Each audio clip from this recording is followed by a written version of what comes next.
Hi, I'm Kate Jewell. I flew with American Airlines from 1970 to 2007. I think that's 37 years. I took a lot of leaves. But it was a good job. And I remember clearly in one of my first few trips, and they were always short hauls, and we were running trays out with Coke or 7-Up. And people would ask, which one's the Coke? And I'm like, excuse me? So when I'm standing back there waiting for somebody to figure out the difference and which one they wanted, they're blowing smoke in my face. And I'm like, doing the service, and when I got back off that trip, I went into my supervisor and I said, you know, I remember my dad when I was really little, laying on the couch in our living room for 3 days, going cold turkey off of cigarettes, because his doctor told him he would not live to see his girls graduate from high school if he didn't quit. Because he'd been a smoker for I don't know how many years, but he quit cold turkey after 3 days. And I'd never seen my dad sick, I'd never seen him lie down. It made an impression. So I told her the story, and she's like, oh, don't worry about it. The smoke that you're getting is not going to hurt anybody. It just hurts the smoker. And I believed her for a while. Living in those days when as soon as the no smoking sign went off in the whole airplane, you couldn't even see two rows in front of you, and coming home and having to leave my uniform in the garage so they didn't want to take it into the house because it smelled so bad. And then the classic story of our friend Bobby Freisinger, who had gray hair on the first day of a 3-day trip and medium brown hair on the last day of a 3-day trip. So those things made impressions. And somehow it seemed like when the air conditioning system dripped and the water was black, that might be affecting us.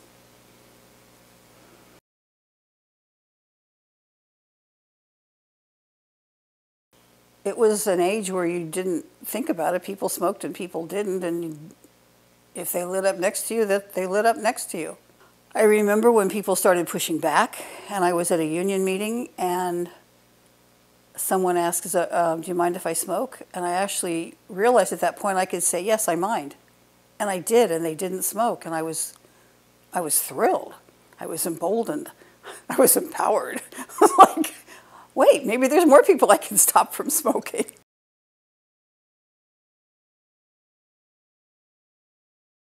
Not as much as now that I look at it, I would like to. I certainly used every opportunity I could to say, yes, I mind you if you smoke. But at the time I think I'd gone to Nepal, and I was doing other like humanitarian international things that I was focusing more on. That and living life in San Diego, which was pretty fun. And most people I knew didn't smoke, so unless I was on the airplane, it wasn't an issue. And little by little, things were changing. Like when we got smoking and no smoking sections on the airplane.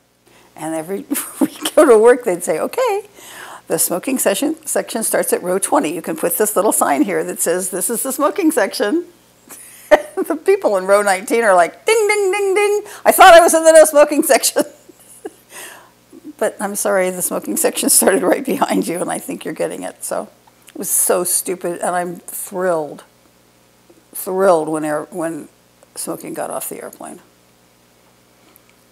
But I remember people saying, I remember this one guy, I'd just gotten back from Nepal, and he was saying, because they'd just done the 4-hour thing where you couldn't smoke for 4 hours. He says, well, I'm going to go through Mexico to get to LA so I can smoke from Chicago. I'm like, wow, he's sitting in first class, and I'm thinking in rupees. Like, wow, for the money that would cost, I could buy a lot of rice for a lot of people. Just thinking how stupid it was. That people were so addicted to something so horrible for them and for others.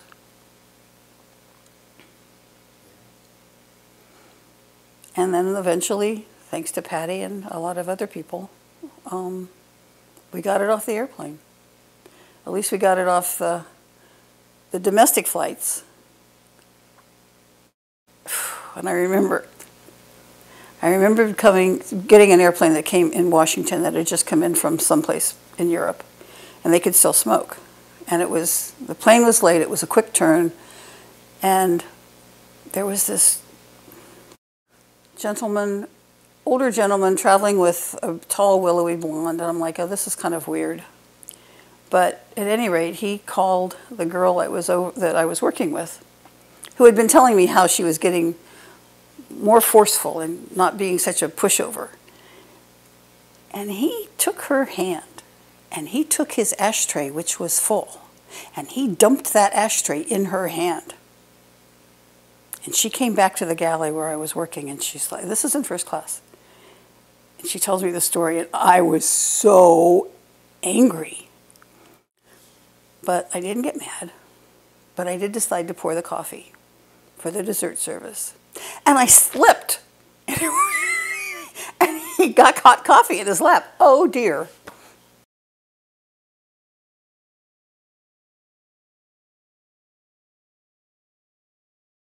I was thrilled, but it took a long time to get the smoke off the airplane. It was embedded. It was in the upholstery. It was in the filter system. It just took a long time. I mean, I was happy that we weren't getting this stuff blown in our faces anymore. But it just took a long time.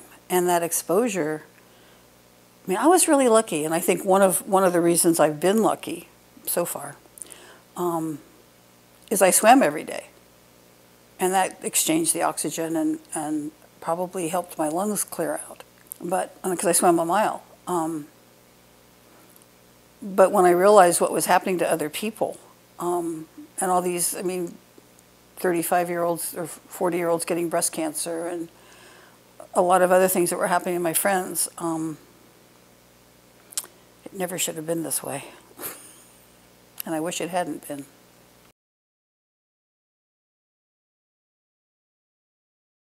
I did.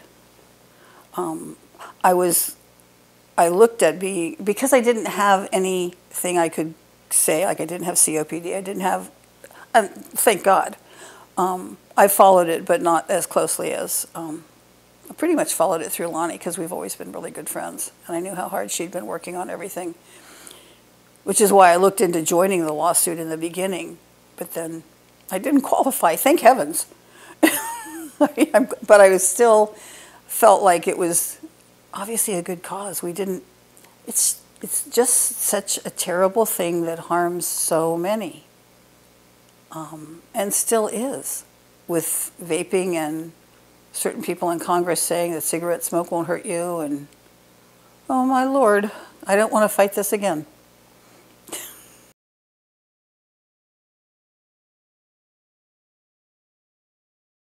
I'm really hoping that we are able to bring forth treatments and cures, because that's what we're looking at right now.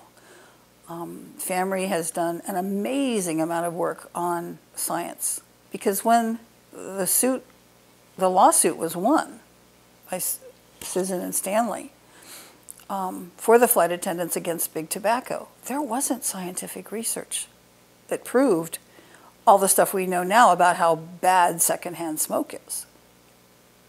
So just to further the whole purpose, it would be wonderful if we can say, okay, FAMRI found this, and FAMRI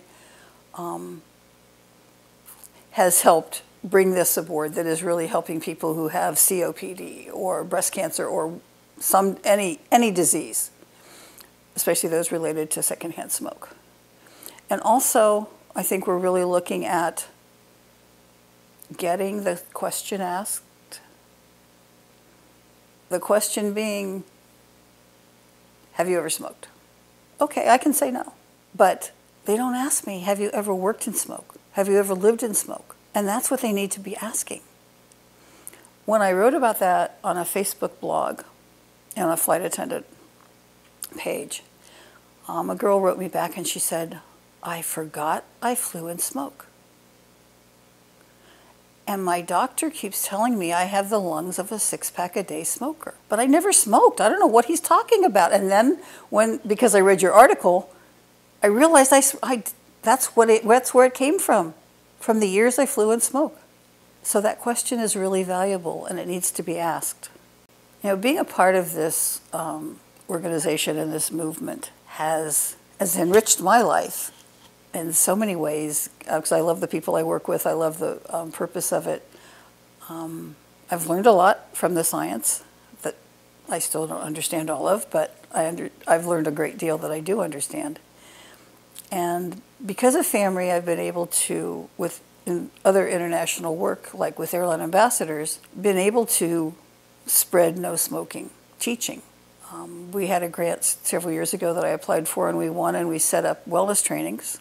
And a big part of that was making sure that they knew the harms of smoking and why not to start. And if you have started, be sure and quit. This is ways to quit, etc. Making that a part of the whole wellness program too. I think we were in Nepal and Haiti and South Africa and El Salvador and Ecuador. So it was good to be able to add that message as an integral part of the wellness training. And with FAMRI, I think we've made a huge difference. And I hope that the legacy of what we've done continues to help others. And have the question asked, and have the treatments and cures that we need that have been created by this nightmare of secondhand smoke and smoking in general. So I've always been a smoker. No, I've always been a non-smoker. What am I saying? I tried once in college, and I thought, it's expensive. All I can do is cough, so why would I do this? All my roommates smoke. So of course I was living in smoke. So it seemed cool, but once was enough. So, and besides that, I always had that picture of my father laying on the couch. I'm like, there's a reason I'm not smoking. And that image, and the fact that in college, when I was there, cigarettes were 35 cents a pack, and I couldn't afford it. Thank heavens!